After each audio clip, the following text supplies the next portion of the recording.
Baay'ee barbaachisaa waan ta'eef kan walaaloo ijoollee su'uudii san nu dubbisi mannaati. Kan yeroo eeggate waraabadha. Walaloo miskiin itti wal cafa kusan jennaa koo haala jireenya gartee yeroo ammaa kanaan wal qabatee waan miskiin keessa taa'ee wal dararu kana irraa dubbanna. Ayyee jarana waraabadha. Waraabadha hundi keessan. Waraabadha wallahi. Koi lukkulee yoo biraadhi asagalee na darti. Buddeena ofiitiin waraabbatanii deemi. Ayyee ummanni namni yaa'e biyya keessaa ka Oromoo adda silaa wal akkeessaa biyyatti hinamni hiyyeebsaaf dureessaa ka lukkuun qabnillee liqiidhaan geggeessa. Abashaan deemuudhaaf ka'ee wal kakaasa ka taa'u hedullee abdii kutachiisa biyyarraa fagaatee re'ee ambaatii isa gaara keessa deema kophaa isaa fiisa. Veera araba habee qanyee isii boru bariisaa sa'a tokkoon ka ije oolata nuuyaa si jeedalli nyaatini bira dhaabuu fi si oda dhabdulloo dhagaa jala ciisii. Qarree gubbaa goree jeedalatti fiisa yoo re'een dhaltallee qucerratti kaasa sa'a jahaan galee she'eeratti dhiisa. Ruuza adiillee ofumaa danfisa hin qabbaneessullee muddama liqimsa otomaatikii walirraan gadhiisaa. Otomaatikii sun dhuufuudha la. Gariin mazara jedha ooruu ambaa keessaa dheerin itti miraa kute samii keessa yoo fagoo laalanuu gaaraa walakkeessa. Araan itti dhufe ajaja dhiheessa fuudhee gubbaa bahii murii gogaa isaa waa takka nabbisiin qulqulleessi keessa. Marhabaa jedhee fudhate ajaja isaa gogaa keessaa muruuf ka'ee samii keessa qoree timiraa badee waraana isaa cilliqitteetti hudduu isaa keessa aalee hin jirtu sabbartee dandeessaa ay jennaan silaa baate hojii keessa. Nuti jedhaa kun maal abbaa isaa ka dhufee kaleessa achi bahi daarii nuti geggeessa kashaafa sii bite raatii batee keessa 50 sii kennaa kiisii tiya keessa sadaqaa atiyyuu hiyyeessa yoo tana didde immoo shortatti si geessa. Arabaa gad jedhee akka rabbiititti wallaahi billaahi yaa ammiin dhiyootu numtuu nageetii keessirraa deema ammuman tanatti gara deemumichaa karaa himinatti baruu rabbii si haa galchu jannata.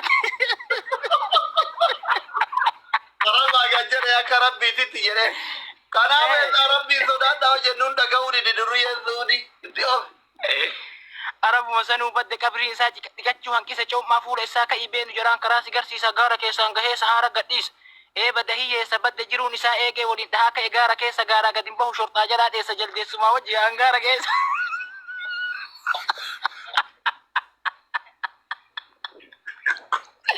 Asli nama taatu wallahi.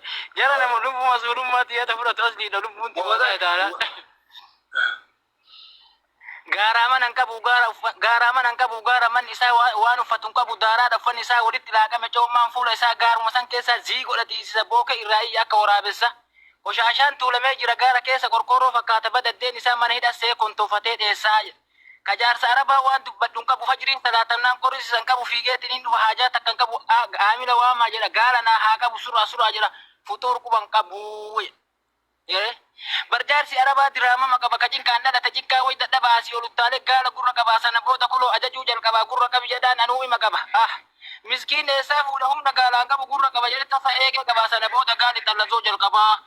Badde ol dheerina gaalaa kan argi waa jirta bakkuma dhaabbatu gurra keessa dhiitaa afaaniin dubbachuuf araba sodaata ofirra gattaa'ee gurra sukkumata.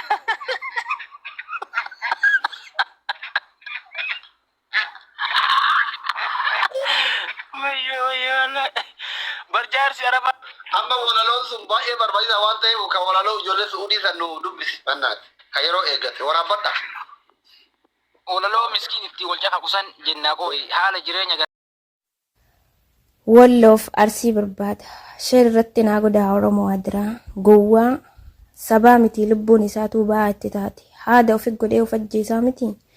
Namni dhiiga Oromummaa qabdu viidiyoo kana osoo sheeriin godhin biran dabartu. Arsiif walloo wal dhabe jechaa dhageenye. Garuu dhugaallee nutti hin fakkaanne. Dardarran nama 11 mucaa tokko mormarra dhaabbatte ilmaan warqituu irraa as daraarte. Nuti ilmaan warqituu gootummaadhaan beekna malee takka amala akkanaa irratti hin argine. Ofii wal fixxanii eenyu abdattan dirreen bilisummaa baattee isin eegdu hin jirtu. Sammuu bilisummaaf dirree san seente tan abdatamtu. Jaallan qabsoo warri kaleessa wareegaman kutaadhaaf dhumanii Oromoo hundarraa bakka bu'anii isin har'a eessaa dhuftanii qabsoo kutat deebistan.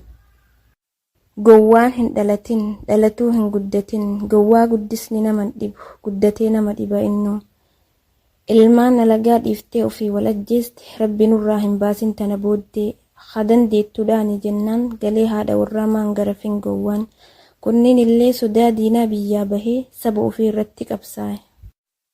Gowwaan abbaa warraa eelee cabdetti koflaa isinillee Oromoon lamaa wallollaan duuba teettanii koflaa of koorsi jettanii ofii kooraa walirra keettanii waan barbaade isinitti haafe'atu walagaan keessan. Sabni keessan of bira dabritanii biyya bilisoomsitaniif isin abdannaan isin wal keessa garagaltanii haada walitti godhuu eegaltanii. Isaan nan lubbuu ofiititti dantaa hin qabnetu lubbuu ilma namaatii muka keessatti taphatu. Ta ofiitii mukayyafa jala ciisanii miskiina barahaa keessa deemu karaarraa qabanii azzaban. Xoorinnata barbaannaan biyya galaa diinni biyya jira. Diina biyyatti dhiiftanii biyyaa baatanii karatti wal gorraatanii. Maal gootanii biyyaa baatan hiyyummaa qaamaatii miti hiyyummaa qalbii qabdanii. Namni hiyyummaa qalbii qabu osoo waan fedhe argatee iyyuu hin jijjiiramu. Namni hiyyummaa qaamaa qabu waan isa jijjiiru argamnaan jijjiiramuun isaa hin oolu. Jiddumaanuu wanti biyyaa yaataniif hojjettanii jijjiiramuuf moo karatti waliin dorgomuuf. Ijoolle kaleessuma mana hidhaa keessatti namni illeen isin dagatee dachiilleen isinit jabaattee isinii warri qilleensa irratti shahaadaa qabate hayyee maaltu isinii dabarraan wal fixuuf kaatanarra of course ani arsiidha of course ani walloodha jettee yoo dhaadattu maali wanti addaa wanti ati qabdu qaaree bulaadhaa ilmi namaa hunduu. Abbootiin teessan biyya isinitti dhiisan isin biyya alagatti dhiiftanii ofii wardoorsisuu kaatan wal eeggataa jiraachuu irra walii galanii diina ofirraa eeguu wayya. Hayyoonni biyyi teenya qabdu diina isinirraa eegammoo isin walirraa eegan dhiiroo. Nama gatii qabutu gatii namaa beekaa jedhan namni gatii ofii hin beekne gatii namaa hin beeku. Beekus mirkaneeffachuuf hin oolu foormulaa isa gaafachuu. Namaa ta'uuf dursitanii walii ta'uun isinirratti dirqama haa ta'u. Kana jechuun diina ofirraa qolachuuf dirqama kaa tokkummaa keessan gaafachuun tokkummaa hin qabdan taanaan diinni isin qaluun dirqamaa miti ofumaa wal qaltan ilaa yoomil qiyaamaatitti. Ijoollee karatti qabanii qarshii 200 kafaliif gubani. Ijoolleen qarshii 200 miti osoo 200 qabaatte biyyaani baatiin. Qaala'insi jireenyaa mataa dhukkubsinaan silkii gurguratanii bahan isaan. Jireenyi koodii gaafatee wanti daftaraan bitanillee dhabamtee barnootallee dhiiftee ijoolleen tama deemsaa taate. Hiyyeessi bakka ciisu yoo argate diriirfataa bu'a jedhan atillee bakka teettee dalagattu argannaan ijoollee qabdee haadatti godhaa jirta amma. Namuma biyya abbaa isaa irratti qabsaa'aa jiru kaana mana. Dura birriif qabdanii amma sababa kutaa godhattan. An Arsii irraa bakka bu'ee dubbataa hin jiru. Walloo irraallee bakka bu'ee dubbataa hin jiru. Oromoon kutaa 11 hunduu anaatiru. Isin hunda keessaayyuu namni tokko karaa malee hin dhabamnaan ananatti hin tolu. Hadaraa wanti ani isiniin jedhu dhuma irratti dubbiyyoo baay'atte bashitaa fiddi gocha irraa dubbatamu olitti wal dhaba keessanillee keessaan fixadhaa halagaan akka isin dhageenye miidiyaa kanarraa afaan qabadhaa. Homaallee waliin godhinaa bilisummaa sammuu keessanii eeggadhaa bakka jirtanitti nagaa.